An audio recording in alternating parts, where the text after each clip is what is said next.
Boy, I like those boating stories from Chuck and Heidi Pittman. And we're going to get more in depth this week because we got some storm questions. Some storm questions. And we're not talking about Chuck as a Marine storming the gates. No, we're talking about storms attacking them in their little boat that goes 7 kilometers and, I mean, 7... The 7 knots. Knots, or whatever. And they had like a tornado at sea when they're in their little dinghy. Oh, these are going to be great stories, as well as the really awesome work they're doing. Sailing for charity. Smiles. I love that. Bringing dental supplies to kids and teaching them dental hygiene. How many kids did they say they saw? Was it like 12,000? No, that's their goal for next year. Oh, yeah. 14,000, but they saw like 6,000 or 7,000. Yeah, it's still amazing. Yes. But yeah, please welcome back Chuck and Heidi Pittman. Welcome to the third chair. Who are you? I'm not Peter. That's the best thing. Yeah, we shared some Zollipops with the guy. Yeah. These Zollipops, and these are really good, and they're good for I you. really like this. So, And, Very you know, good. Peter didn't get one because he was bad. He was Yeah. talking no, bad Peter commercial. really is in like 2 Yeah, seconds. I had mine 2 seconds. And then Peter, Yo, and then this is the first time we got a fourth chair. the fourth chair. Yeah. Yeah, we have We Chuck. found Heidi a chair this week, and That's right. I got a cushy one.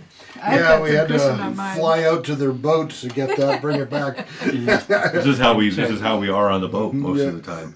right next to each That's other. the producer's chair, but I don't let the other boys have cushy chairs. Yeah, when we're moving, well, one of us is steering and the other one is generally right next to him. You know, unless we're downstairs cooking, preparing food, or fixing something. So, So does one of you have to stay near the wheel at all times? is it like a giant wheel like you see like on the like on the Moby Dick and Ahab and the big Not quite whaler? that. Not quite that. It's about Prepare to come aboard! So I think a lot of our audience is wondering What the hell we're talking about? when you're out there a long time, you're bound to come into some storms. Can you tell us about some of the storms you've been through? Yeah. So earlier I had said boring is good, because the opposite of that is moments of sheer panic and terror. We crossed the Gulf of Mexico. We were 4 days going from Corpus Christi, Texas, trying to get to the east coast of the U.S. And we only made it to Louisiana because we were in 16 to 18 foot seas. It wasn't breaking waves all the time, but it was 16 to 18 foot seas with my 2 adult kids, and us two. And for 4 days.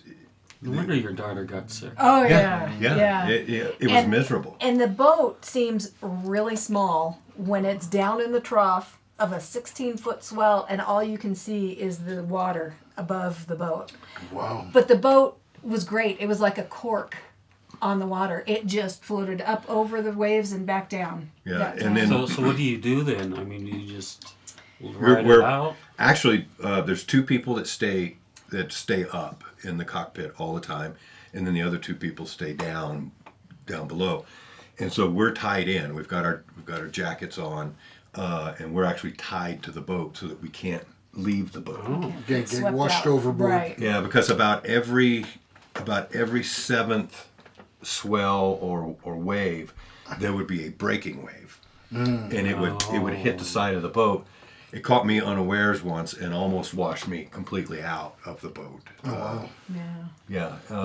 We, when we checked into Bimini, we had 65 knot winds and 6 foot seas Laid the boat for over. 2 days. You can hear the wind coming. It's like anybody that's had a tornado come at them, you can hear the wind coming. It sounds like a freight train, and then it just nails the boat, throws the boat over into the water, and the boat comes back up. But in those few seconds, it's panic. Would there ever be a time like everyone just like went down below and sealed everything up like watertight? We tried And to avoid those situations. And just be thrown around? Because I imagine you're trying, if you see a bunch of waves all around, you're trying to at least kind of steer it in one direction or another to make the impact of the waves a little bit less. You have to keep a sail. You want to keep a part of a sail up. And so we had one of our staysail. We had our staysail beefed up so that I could use it as a storm sail. So that's a manual sail. So I have to go forward to raise it and lower that one. The other two, Well, tied to a rope. yeah. Yeah. And so when I go forward in that kind of weather, I'm clipped in, and so I clip in ahead of me, and then I take the other one and I clip in, and then I move forward, and then I unclip this one and I move this one, and so Oh, wow. I never get washed Almost up. like climbing up a mountain. Yeah. Yeah, it's just like mountain climbing, except doing it horizontally on a boat. But you want to do it in a little bit of a hurry because Yeah. you're in a storm. I want to get this done. Yeah. Well, you want to be conservative. You don't ever want to get in a hurry, because that's when things don't go right. So my daughter's in the cockpit and she's like, "Dad, here comes another one. Here comes another one." And so I just grab the mast and wait, and then then the wave would smack the boat, and then it would go, and then I knew that I had like seven more waves before another one smacked. Have you Well, ever, how long does that take? The 7 waves, do you know? When you're out there on the boat, it's not long enough. have you ever been in the middle of a storm and you're kind of buckled in and you turn to your wife and say, "Hun, could you go make me a cup of coffee?" No. And the answer would be no. If 7-foot waves are coming, every 7th one is coming a 16-foot wave. I don't think you need coffee at that time. No. You don't need any additional caffeine. We usually make stuff like that beforehand. Yeah. I had some times in the Canadian Reserve Army, and when we were really tired driving big trucks and stuff, I mean, we would take our Folgers crystals and put it between our cheek and gum.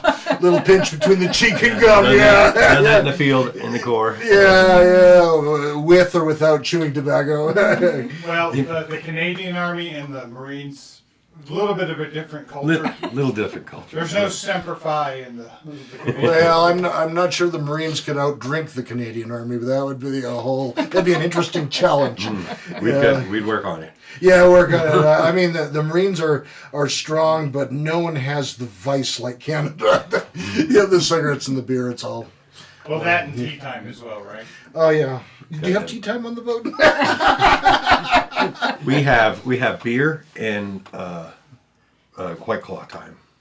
And what kind of time? White Claw. White Claw. She drinks White Claw. White Claw. I should know that. Is that a wine? No, it's one of it's a those fizzy- seltzer. Oh, it's a seltzer. Yeah. Gluten-free If seltzer. the man drinks it, he loses man card immediately. Absolutely. In fact, I feel really, whenever I go to the store to buy White Claw for her, I always make sure I get a bottle of bourbon. So you can Yes. White Claw's not mine. environmentally with the So, we've talked about literal storms. Let's talk metaphorically. What has surviving the storms at sea sort of taught you about life? There's always going to be, Dave, the sun's always going to come up. The sun's going to come up the next day or in a few hours. That you appreciate those calm times much more after, basically the poo has hit the fan. What's that old saying? Red at night, sailor's delight. Red at dawn, Sailors be warned. sailors Yeah. be that warned. true? 100% Yes, true. it is. 100% true. Yeah. Oh wow! So you get up and the first thing you look at is the sunrise and Yeah. try to Yeah, figure if it's a red sky in the morning. You Like Danger, Will Robinson. And Oh, as a it's like- sailor, you really learn a whole facet of new things. You learn to become the weatherman. You learn to predict the storms that come, and you're watching the seas and the water and everything. You have to do timetables, so you have to know You mean like tide Tides, charts? tides and when they currents. come in and out and... Yeah, I mean, we don't travel until we have both sat down and gone through everything. Waves, currents, tides, wind, and where we're coming and going from. One of the worst times that we only had to move a mile. Which one were you talking Little about? sail to great sail. where Doug lost his anchor. Yes. Yeah. What is that, a mile? Yeah, and It we had to to be do a it. Doug that lost his anchor. Well, It was the other Doug. Where did I put that anchor? I'm very sorry. So we knew this storm was coming. It had been on the weather channels. It was on our radar. We knew it was coming, and we knew the time. So we anchored out at Little Sail Cay because the winds were coming this way, and we were protected. But at some point, the winds were going to clock around, and Little Sail was going to be totally exposed, and we needed to get into Great Sail. And it's only like a mile. It takes 45 minutes to get in there. It took us 3.5 hours. Yeah. We We had- didn't time it early enough, and we got caught in a superstorm. And Yeah, it was a superstorm. We had 75 knot winds. We had 8-foot waves. It flipped our dinghy. I almost had to cut the dinghy away because it's dragging the boat. The dinghy flipped over, and then it starts to submarine, and so it's tied to the back of the boat. And the boat's only moving forward like 1 knot, and we're in 8-foot seas, 75 knot winds, and it's pushing us to shore. Wow. yeah. And this is hard, sharp coral. And Heidi's steering the boat, and I'm back there trying to mess with the dinghy, trying to get it flipped back over, but it was impossible. Wow. And yeah, we're just crashing. And finally Heidi's like, I can't do it anymore. So I took over the wheel, and we just headed straight away from the island. Oh, wow. So that's another good thing of what we've learned as far as working together, is it is so much easier to work in everything together in unison. Let's hold that thought. We'll come right back, and We're then we're talking going to about get more working stormy together. Worst storms. Okay.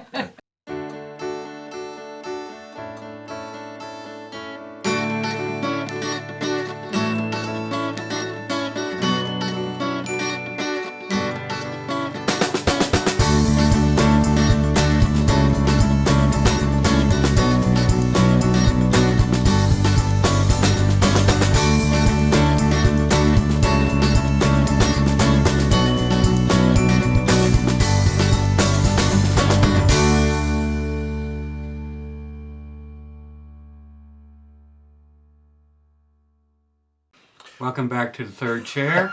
Peter, who We have the also- same color shirts, sort of, Yeah. just to irritate Except I our got producer. Nick and next week we're gonna get those psychedelic clown shirts. Oh, that'd be great. Okay, gotta I'm just get going to turn both you guys pure pink. Maybe we'll get you a Just on the couple of end. Sailing for Smiles. Yeah, I guess it's sailing for smile shirt. Yeah, that would work. Yeah, that would work.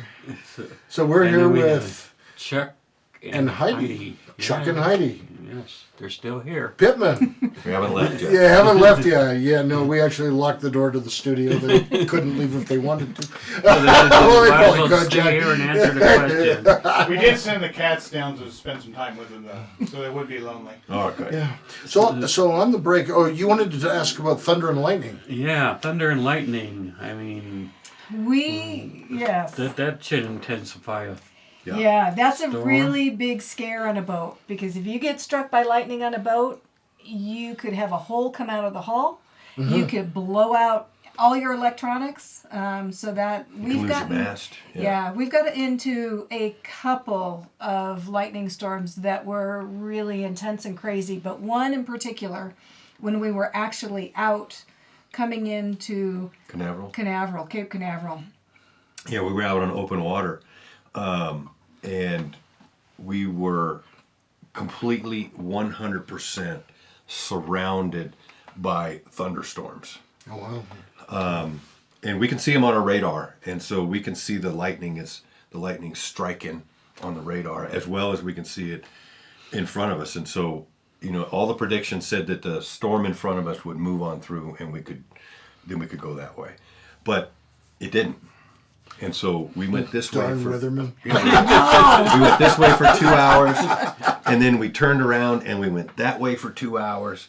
And the longer we were out there, the more it came in from this way first, and then it came in from this way, and then it was coming in from behind us, and then all of a sudden we decided we needed to get to land, get in off the open ocean, and we started headed towards the coast, and it started coming at us from the coast as well. Wow. And we made it in, but boy, it was an exhausting night. Did you sort of read any sort of message from the universe about what they were saying when you were surrounded by lightning on all sides and you're trying to get into the land? You do occasionally. You do occasionally talk to a higher power. Yeah, I was gonna say, does this?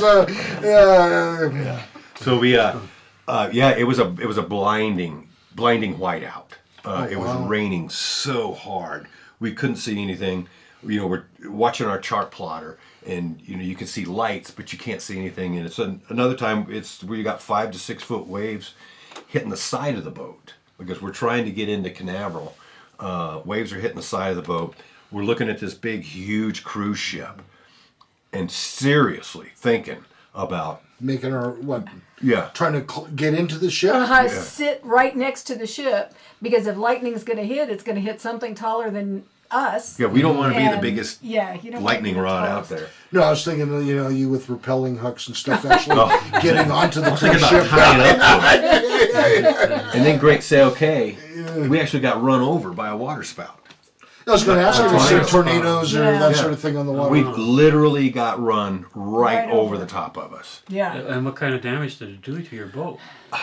None to the boat, but it scarred us mentally for life. Yeah, I was going to say, I might need to change my clothes afterwards. Yeah, we're on land. Time for the bucket laundry. We're on land, and I'm watching.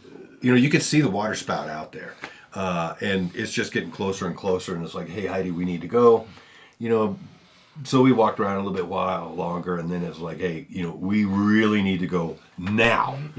So we jumped in the dinghy, and we've got a little 2.5 horsepower motor.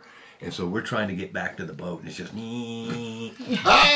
Go faster. yeah. And that water spout literally went right over the top of us in our dinghy, hit our boat, and leaned our boat over so far that you could see the keel. Oh, wow. Oh, wow. Yeah. And there's Pop back up? oh yeah. Oh, yeah. And there's like 4 other boats. There's 4 other boats there. So it looks like our boat has drug up on land and is laying over, and you can see the hull. So we finally get to the boat, and we're trying to figure out how are we going to get back on the boat. So as the boat leans over, Heidi grabs it, and the boat rolls and drags her up onto the boat. Oh, wow. And then the boat Good rolls. strategy. Yeah, it worked well. The boat rolls back over. Heidi grabs the line for the dinghy. Boat rolls over, grabs me, and I get up on the boat. As we got the dinghy secure, It had moved through. it was gone. It was gone. Yeah. Wow. And Just like that. It was 5 minutes maybe. and I tell you, that was the main reason that we got a bigger horsepower motor the next time we went out. Now we have a That or a 9.9. bigger bottle of White Claw. So Chuck, you spent some time in the Marines, and I know probably when you were in the Marines, you weren't thinking one day down the line, I'm going to be living on a boat with my wife involved with this dental education charity. Did your time in the Marines prepare you for the challenges you have now? Yes. In what ways? Give us a few examples. Marine Corps changed my life. When you join the Corps, if you truly understand what you're doing and you listen and you learn, it will give you the resolve to finish anything that you've started. It'll give you the leadership abilities to walk into a place and take control. It will give you the ability to look into the eye of the storm and be like, oh well, let's go. And you have no choice. You have to go. So you do what you need to do. You do your checklist. You make sure everything's put away. You've done your research. You've done your homework. You've done the best you can. And now I got to go. I got to go do this. And until you go, you do it. You mentioned the word checklist. We talked about this on the break. Involved with making videos and other things. we've been around several good people that don't use checklists and have managed to like not record what they thought they were recording or recorded the breaks instead of the actual time. And as a company, we've learned the importance of taking the time and the discipline to run through a checklist before we start on a project or when we film a project. Even the airline pilots, the commercial airline pilots, they've been flying for 40 years. Mm-hmm. They've still got a checklist. They still use it. My old boss, Wes Cooper, he's a pilot. Mm-hmm.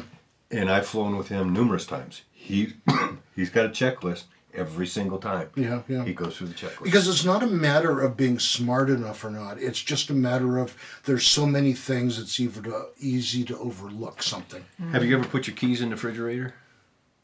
Not in the refrigerator, but I put them in plenty of other places. I made a key lime pie. Yeah, you get distracted. You get distracted sometimes. Yeah. You put other things in the fridge. You can't remember, did I do that or I didn't? Well, and if you're in a stressful situation, you need that checklist. We've got a checklist on how to call Mayday calls by the VHF radio, because when you're at the point that you need to do it, you'll forget all kinds of things. Mm-hmm. And so if you're reading your list, you know exactly how to do it. Yeah. We got, when one of our first trips, as soon as we bought the boat, she wasn't with me yet, Roger helped me get the boat from Pensacola to Corpus Christi. And we went somewhere that we weren't supposed to go. And the U.S. Coast Guard came out. Pretty quickly. Oh yeah. They wanted to say hello. Oh yeah. They said hello. They put the alarm on. They put the alarm on and everything. Well, Roger got so frustrated he couldn't remember the name of the boat. So he's like, "This is Blue Whale. This is Blue Whale." And the boat's not named Blue Whale. Prepare to be boarded. It got close to that. Because they're following their checklist. They're standing on their boat with their weapons out. Oh man, that's great. They escorted us out. I went on a private plane once in the Colorado Springs area. The guy was flying my daughter and I, and he got too near Shriver Air Force Base, and the guy, air traffic controller, "You're getting close there." And he goes, "Oh, okay." I'll start turning. Yeah, there's a really good book called the Checklist Manifesto. I'm blanking on the author's name, but it's a really great book for why you should consider checklists and the different kinds of problems. Great. Yeah, it's extremely important. Yeah, it is. Yeah. But we won't be discussing after. We won't be discussing checklist when we come back from the break. Checklist check. Roger.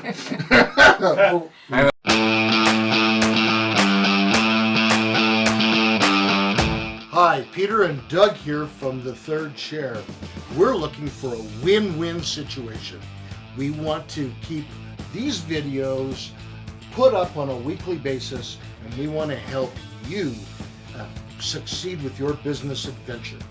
And we've brought up as a show a lot of important issues that people are interested in, and we brought up a lot of local actors and artists and bringing them forward, which helps them as well as our audience members in finding some of these things. So there is an email on the screen. Send us a note if you're interested in knowing about some of our sponsorship packages.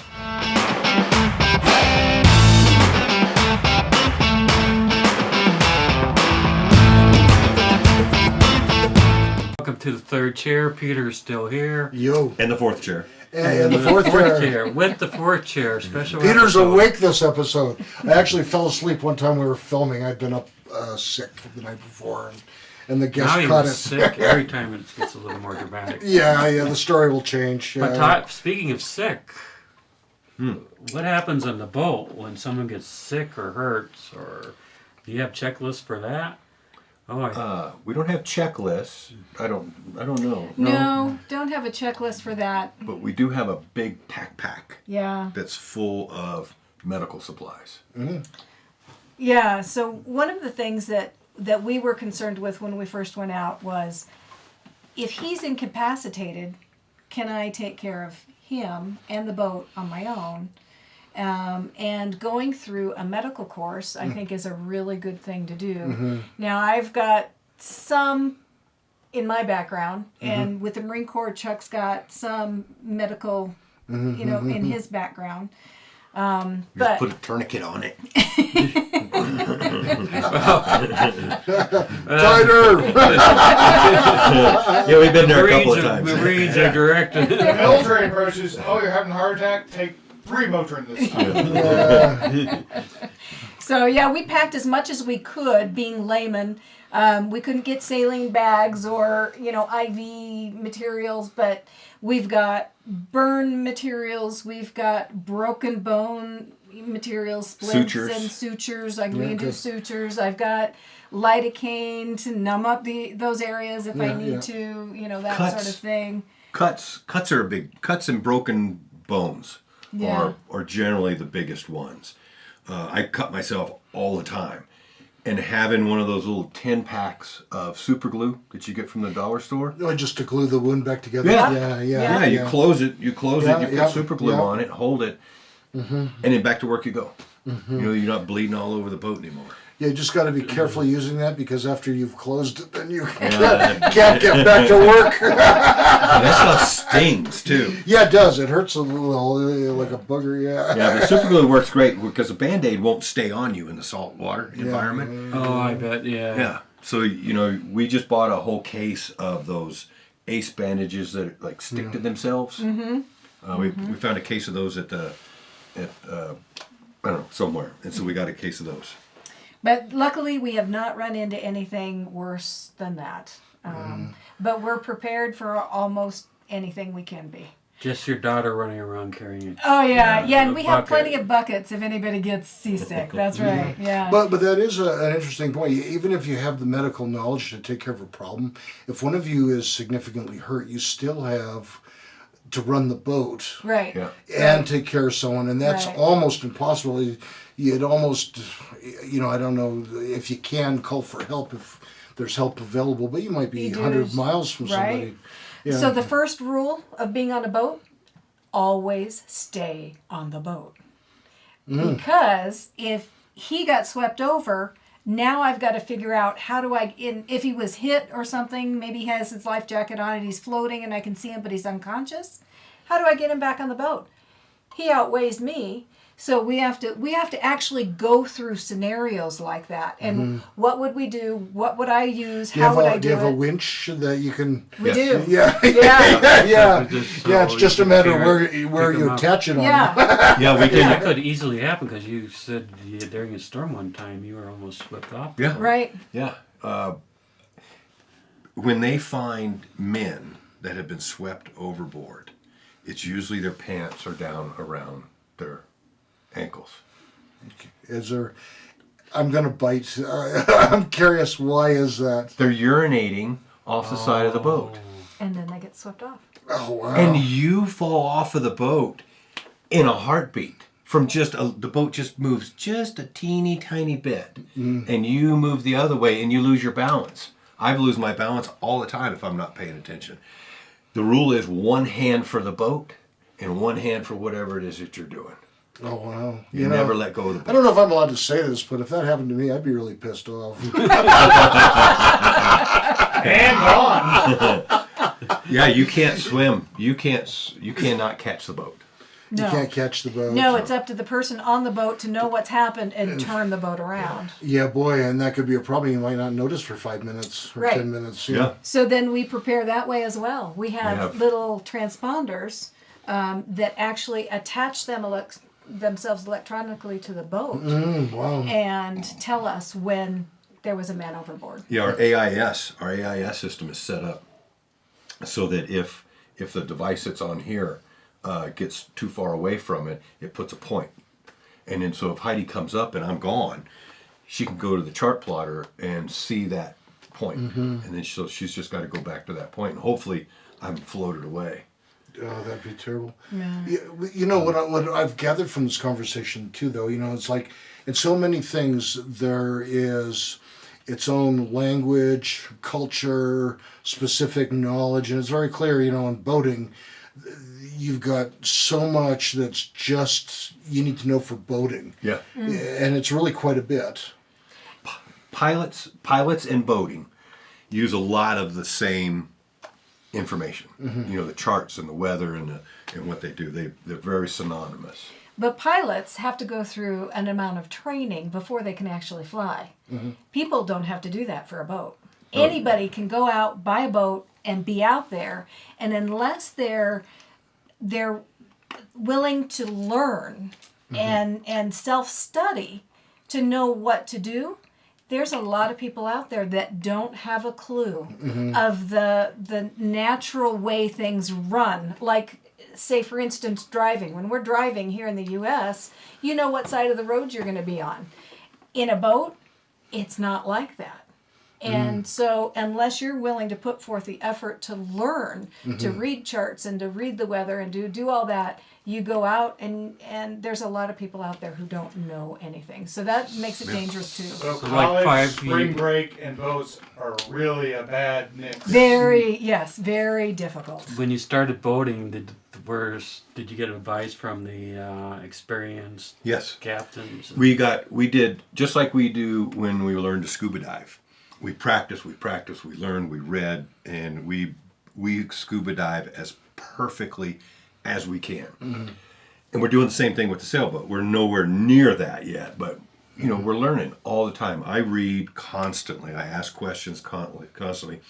With the online forums, there's a Cape Dory 36 forum, there's a Cape Dory fans forum, there's anchoring forums, there's engine forums, cruisers forum. That you can ask questions and learn, and they'll send you reading materials. Anchoring, you know, just throw the anchor out and you're fine. It doesn't work that way. It works in the movies. It works in a movie. right. It does not work in reality, and I can't tell you how many people have drug past me or drug on land, crashed their boat because they didn't do basic anchoring. So it's very simple. Is you've got to have, if you're in 7 feet of water, 7 times 7 is 49. You need at least 49 feet of chain or rode out, plus the depth of your, the height of your. Why do you need so much? Is that sort of to have the angle of the Yes. right so that Yeah, it so can the- handle the forces? Yeah, so if your boat's here and your anchor's here, and your boat comes back, it's just going to yank the anchor out of the water. But if your anchor's here and the boat pulls back, the anchor will dig into the sand harder and harder. So the harder the boat pulls, the deeper your anchor goes into the sand. If it's too short, it just pops it up. I assume that there's So it's the square of wherever feet you're. So generally, How long is your chain? I have 90 feet of chain, 5/16 chain, and then I have 300 feet of rope. nice. And so, generally in the Bahamas, I'm in 10 feet of water, and I just run the chain out. You know, so I got 90 feet of chain. and that's enough. Oh, that's plenty, more than enough. I actually only need like 70 in 10 feet of water. So there's a 5-to-1, 5-to-1, and 7-to-1. 5-to-1 is generally calm conditions with a really good anchor. 7-to-1 scope is, you know, worse conditions. So when we come back, we're going to ask Heidi a question, which is, we know you've had training as a dental hygienist, and that makes sense for sailing for Smiles and that. But you also have a background in early childhood education. I do. I'm very interested to know, how has that knowledge and training been used in your charity work? When we come right back.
Welcome back to the third chair. I'm Peter. He is still Doug. We're sort of wearing the same shirt. We have Chuck and Heidi Pittman here from Sailing for Smiles. I really do think you ought to get a submersible. That would be so cool. Submerged for Smiles, and you'd have all the kids on the shore of the Bahamas, and you. Peter's gonna buy it for you. I don't know how much I mean, cost. You want a dramatic entry? Up comes the sub with a big toothbrush periscope. Oh man. Do you know what I need though? Probably about 250,000. Oh, that would work too. I need a megalodon tooth. A megalodon tooth, one of those giant shark teeth? Yeah. Every classroom we went into in the Bahamas, they wanted to see a megalodon tooth. Can you buy those? can. Are they on Amazon? Yeah, they're available from $50 to $10,000. Yeah, Oh, depending wow. on. Yeah. So A megalodon tooth. Okay, Megalodon we'll make that known again at the very end of the show. And so If you have a megalodon tooth, Yeah, we need it. So when we left off, I was bringing up the fact that you've trained both as a dental hygienist and you have an early education background. How has your training and experiences in early education? Where have you used that in your charity work, and how has it surprised you the places you have had to use it? So I have had to use it in all the classrooms we go to. Head Start classrooms, 3 and 4 year olds, and we see all the way up to 13. It's helped in how I respond to the kids. Kids are, they're just bright learners. They are sponges absorbing everything. Everything they see, everything they hear. And so talking with kids and getting them interested in what you're about to present to them, the education has helped quite a bit. I've always loved being around the kids and seeing the world through their eyes, because everything is new and everything is exciting to them. And so if you can capture their interest, which has helped in numerous ways, it's helped me to write a book, Sherman Shrimp, on a child's level and that they will understand. Oh, nice. It's helped with the presentations that we give, because kids are in so many different, each kid is an individual, and they are all, you get a classroom and they're all on their own level. And so you have to be able to present to kids that are across the board in their learning capacities. And so my education in early child development has helped greatly to do that. I know that you've both put up videos on the boat, which means that you've at least now have had to start dabbling with filmmaking, video production, editing, putting your camera on a tripod, and so has that been like a whole new thing you've had to learn, or is this something you both have done for a long time? And that's been actually a new thing. Chuck is the videographer and the picture taker and the social director, and so while I'm doing a presentation, he's got 3 cameras set up, taking pictures, doing video with the kids. And we also have to be very sensitive as far as getting, not showing faces of kids on video as well. So he's in the background trying to make sure he gets shots that are good shots without showing any kids' faces, that sort of thing. And he's always been interested in taking pictures. And so he's got the right look as he's going around the room. And he's captured some great video and pictures. Well, some of the stuff on YouTube is fantastic. Oh, well, thank you. Yeah. So, and I'm the editor. So you're the editor? I'm the editor. I go back through, I put the movies together. I'm sorry. Yes. Thank you. Somebody who knows my pain. I ran from the He has no idea about I I know exactly the pain. After learning to do it for one day, I knew never again. Yeah. For Peter, it was 10 minutes. He walked out of the class and started talking to the people. Yeah, the three of us did an editing class at the library. And so Peter disappeared. 10 minutes, I was Two out of of us did an editing class. Peter was not one I of them. worked some of the buttons. yeah. Yeah. And so I'll go back and I'll edit something that we've done 6 months ago. And I'll get 2 hours of videos and pictures for that one thing. And I have to condense it to 10 minutes. And so it's wonderful, though, because he'll take pictures of things. And I can remember thinking, why is he taking a picture of that? Whatever it was. And then there's a little bit of a story to it. And then when we go back and I look at it all, it's like, oh, I can use that picture in and make it work for this thing. So I've loved the process, but it's a long process of getting it to run through correctly and smoothly and transition well and all of that. Well, we've learned from several of our projects that you're way better off to have way more stuff filmed and not needed than be in the position where you're struggling with not enough material. Yeah, I've enjoyed and then it takes a while. It'll take a week to get all of this down to where I need it to be, and then find music that runs with it. And by the time I'm done and ready to produce it or get it out there, I better really like it. And so the more I like what I'm putting on there, then I know that's a good one. So, I mean, we got a lot of stuff here for what we do. So on your little boat, do you have cameras and lighting and power packs and batteries and cords and soundboards and microphones and? I've got. Peter really doesn't know how much stuff we have for him. Well, I do. How it goes Sometimes I have to haul it around. Yeah. Sometimes I'm just the If he mule. gets caught. There's a lot. There's Yeah. a lot of We've got. stuff. I think we've got 6 or 7 GoPros. 4 of them we use constantly, and 2 of them. Our favorite GoPros are the old ones. Really? Yeah, the 3 and the 3 Plus. They were actually better. The newer ones. They are the easiest to work with. They connect to my phone instantly. They get the best sound. I get the best video out of them. You just can't get them wet.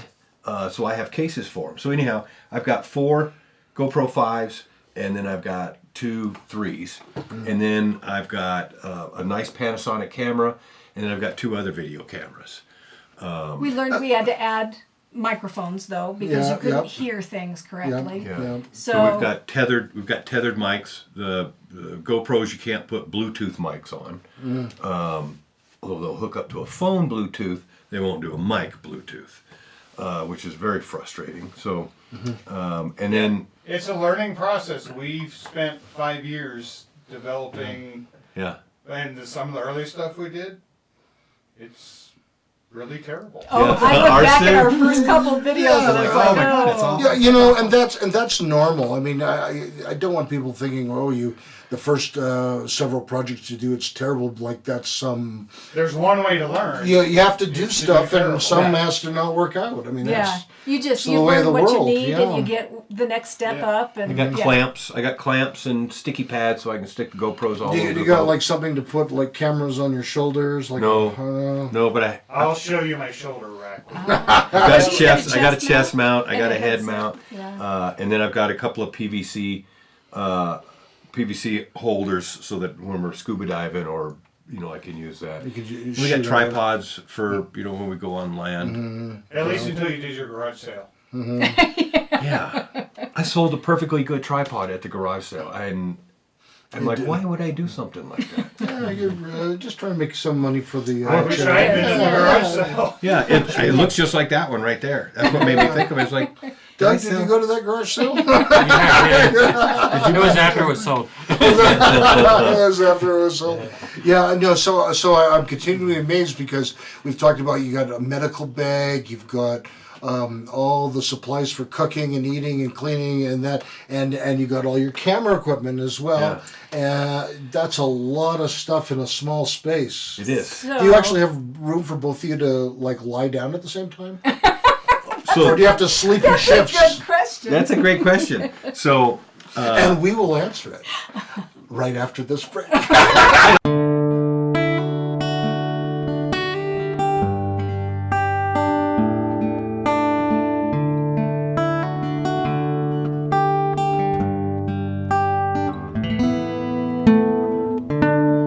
Hi, I'm Peter from Pikes Peak Recovery Coaching, and as you know, I do help people with drug and alcohol recovery issues. I love to help people get better, but I also offer a variety of other services, including regular life coaching services. I've helped several people write and finish a book. I've helped a doctor that was in medical school graduate and then get into a residency. And I also actually have quite a background in mathematics, and I do some math tutoring for the GED as well as the ASVAB for those that are thinking about a career in the military. So my contact information is on the screen. Please send me an email or a text, and we can talk about some of these services and how I can help. That's Peter Grigg at Pikes Peak Recovery Coaching.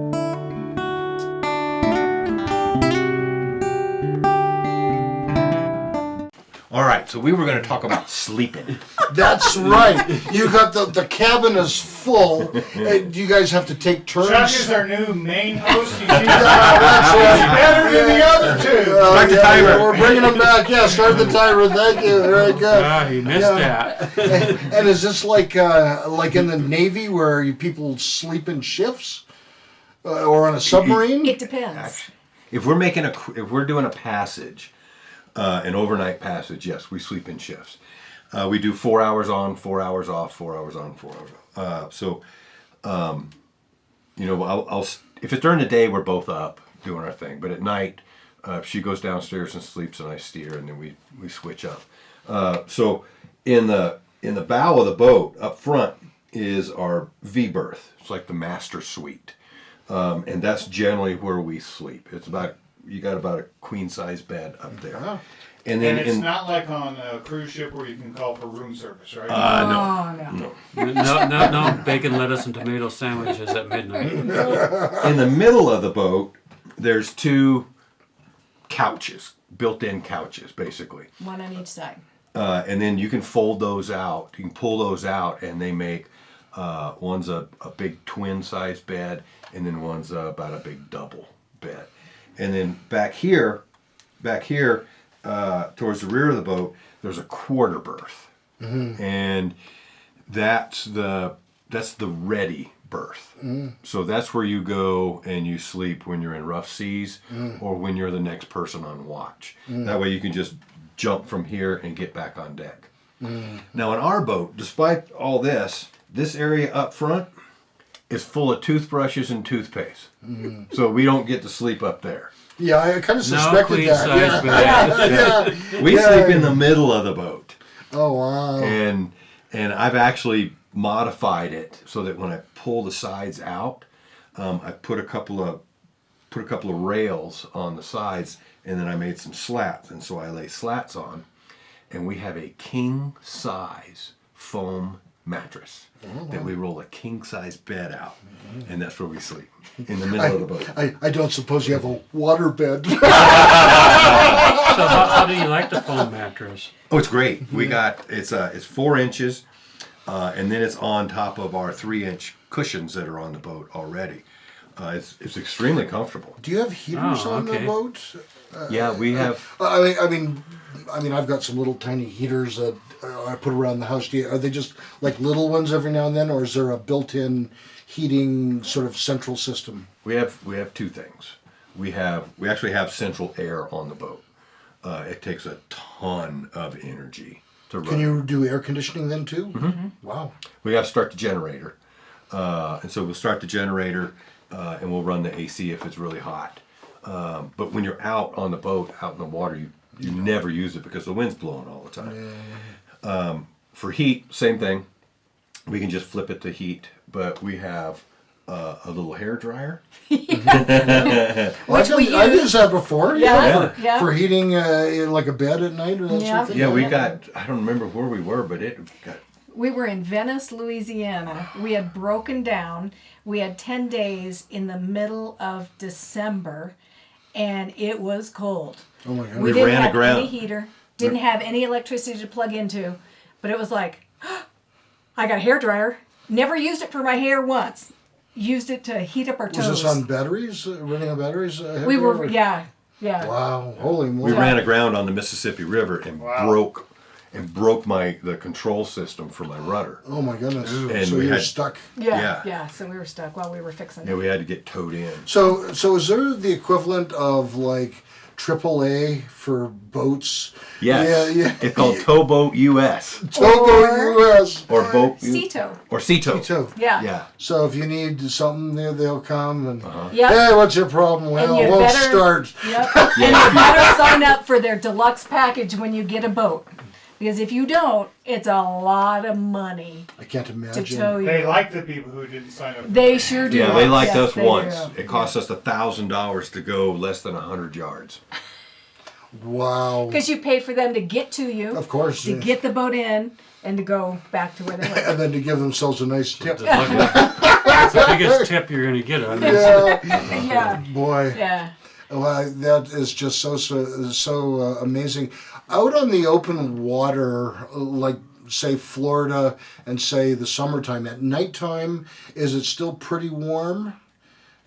Yeah. Yeah, it is. Yeah, for I the mean, most you part. like get down to 60s and 70s, or is it even warmer than that at nighttime? It's warmer than that at nighttime. Even warmer than that. Yeah, in the summers it's in the high 70s, low 80s. Oh well. So you want to tell us the address of your charity and how people can contact it for donation? Yeah, Sailing for Smiles at Outlook.com. That's sailing, the number 4, smiles at Outlook.com is our email.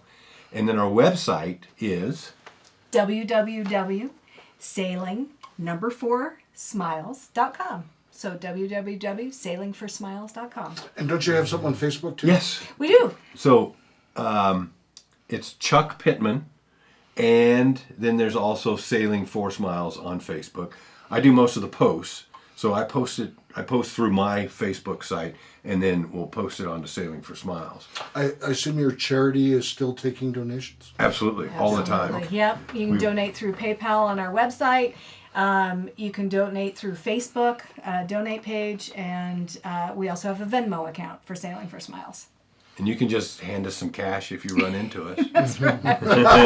Will you be having another crisis garage sale Next year. next year? Well, Yeah. hopefully we don't accumulate that much stuff again. But you got the because- neighbors helping. Yeah. There you go. We've got neighbors helping. And then we'll so- get you back on the show and get an update. Yeah, so if we Okay, could do yeah. something like this every couple of years and Oh, totally. raise a couple of grand, that just gets us that much closer. Mm-hmm. But a two We need to come out to the garage sale and do the show there. There That would you be go. pretty That cool. would have been good. Oh, yeah. So when we left, before pre-COVID, it was $1. Bought a pack of toothbrushes or some toothpaste. Now it's $1.25. Inflation. Yeah. yeah. Yeah. Dollar Tree raised their prices. Yeah, yeah. So Yeah, it's now $3 tree. Yeah. yeah, it's $1.25. So But That's a free advertisement. Yeah. $5 can take care of a child for 6 months. That's pretty good. Yeah, for toothbrush and good. toothpaste. That's we That's try not and see bad. we're trying to see the kids every 6 months, and then we're trying to enlist help from other people. The demand out there is so big for this simple thing that we're doing that we can't do it all. We can't be at all the places. And We you can't- said next time you're going to try to see how many kids? 14? This coming year for 2023, we're hoping to leave with 12,000 dedicated units. That'll get us to see about 12,000 kids. But 4,000 toothbrushes last time on the bow of our boat Yeah. dropped our boat down into the water quite a bit. So Yeah. we are trying to find boaters that will take some as well and drop them off. We've got dedicated places in the Bahamas already set up that will take and hold the donations for us. maybe you could rent a big barge and just tow it right. That's actually boat been- trailer. Yeah, we've talked about doing that. Towing a boat trailer. Well, thank you for being here. I assume that was segment 10. Yes, Please like, subscribe, share, and hit because the it came after notification segment bell. 9. That's Yeah. why Yeah. it was segment 10. Yeah, Sailing for Smiles. All right, There we thank go. you. Back Well, with the shirt. please support this fine charity work, and we'll see you all next week. See you guys. Bye bye. This is